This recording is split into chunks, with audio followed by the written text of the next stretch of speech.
Hello friend, स्वागत है आप सभी का हमारे इस यूट्यूब चैनल में। और फ्रेंड, आज हम बात करेंगे चैप्टर 6। जी हाँ, इस बुक का चैप्टर 6 जिसका नाम है उत्तर मौर्य काल, और पेज नंबर है इस बुक का 48।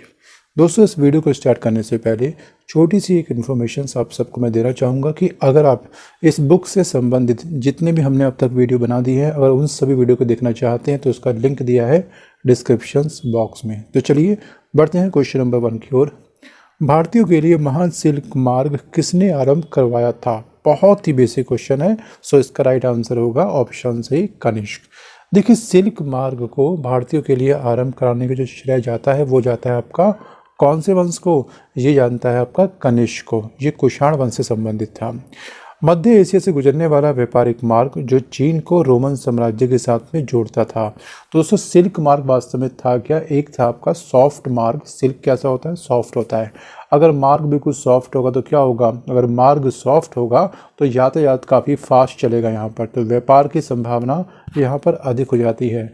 अब एग्जाम में क्वेश्चन दोस्तों आपसे ये रेज हो सकता है कि आखिरकार जो सिल्क मार्ग था वो किस किस को आपस में कनेक्ट करता है? तो मध्य एशिया से ये पास होता है और ये चीन को रोमन साम्राज्य के पश्चिमी प्रांत से कनेक्ट करता है। चलिए बढ़ते हैं क्वेश्चन नंबर 2 की ओर। किस वंश के शासकों ने ब्राह्मणों और बौद्ध भिक्षुओं को कर मुक्त ग्राम देने की प्रथा रखी थी? मतलब कि इस वंश ने जो भी ब्राह्मण थे, जो भी बौद्ध भिक्षु थे, उन सबको पूरे के पूरे गांव ग्राम दान किए थे। और दोस्तों, ये सबसे बड़ा जो कारनामा किया था वो किया था सातवाहनों ने। दोस्तों, काफ़ी जगह ये भी देखा गया कि जो बौद्ध भिक्षु थे उनको बड़ी बड़ी मात्रा में, बहुत बड़ी संख्या में भूमि का दान भी किया गया था। अगर हम बात करें सातवाहन का वास्तविक संस्थापक कौन है दोस्तों, तो प्लीज़ कमेंट करिए हमको अगर आप जानते हैं इनका नाम। तो इनका नाम था सिमुक। Question number 3। भारतीय नाटक में यवनिका और प्रदा प्रथा का प्रचलन इनमें से किसके द्वारा शुरू किया गया था? देखिए, यहाँ पे एक टर्म है प्रदा प्रथा। अगर आप इतिहास के पन्नों को ध्यान से देखें, चाहे आप महाभारत देखें या फिर रामायण देखें या फिर इतिहास, और अगर आप ध्यान से देखते हैं तो वहाँ पे कहीं पर भी आपको प्रदा प्रथा का जिक्र नहीं मिलता है। क्या माता सीता ने कभी प्रदा किया था? Think about it.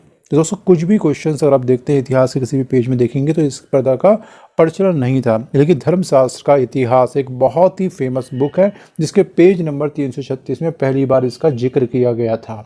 Page number 336 में। अब बात करते हैं कि आखिरकार किसके द्वारा ये शुरू हुआ था? तो ये हुआ था यूनानियों के द्वारा। Right answer is option C. Question number 4। भारत सरकार द्वारा प्रयोग में आने वाला शक संवत किसने प्रारंभ किया था? सो राइट आंसर इज ऑप्शन से कनिष्क ने।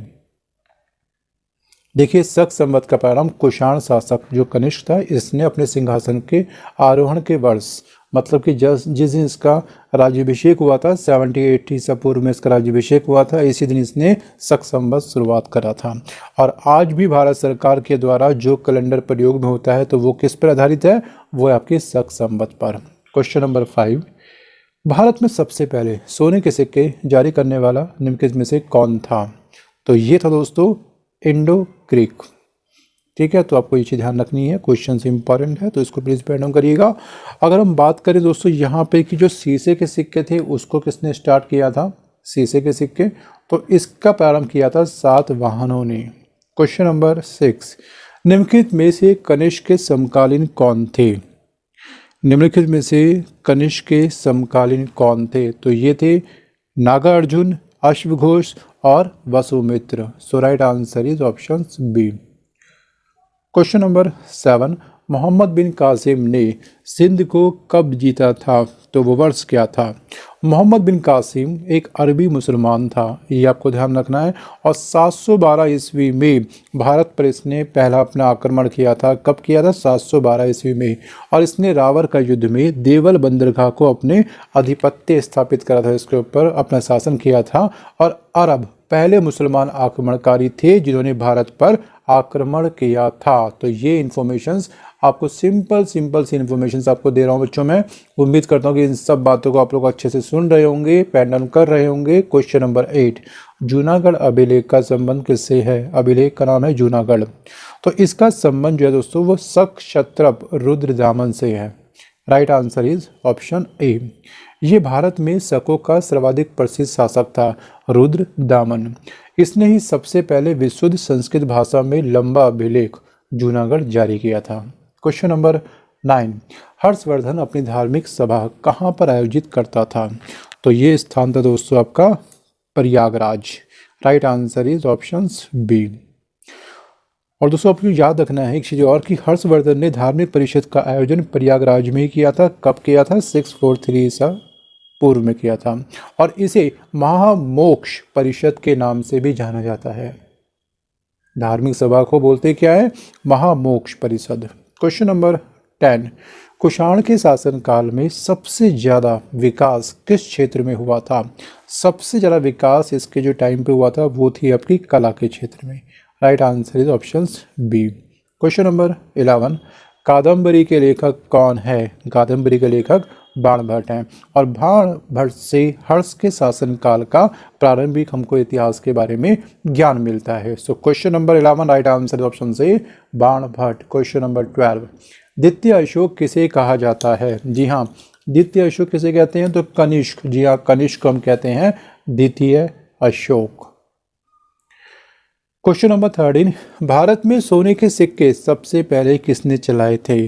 बात करी गई है इंडिया के अंदर। क्वेश्चन नंबर 13 दोस्तों, इसका सही आंसर होगा ऑप्शन बी, यूनानियों ने।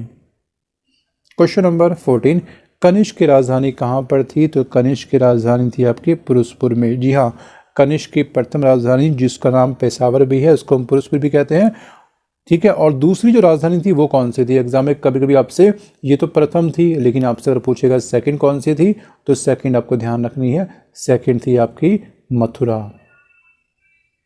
क्वेश्चन नंबर 15, महान कुषाण शासक जिसने बौद्ध धर्म को अपनाया था वो कौन था?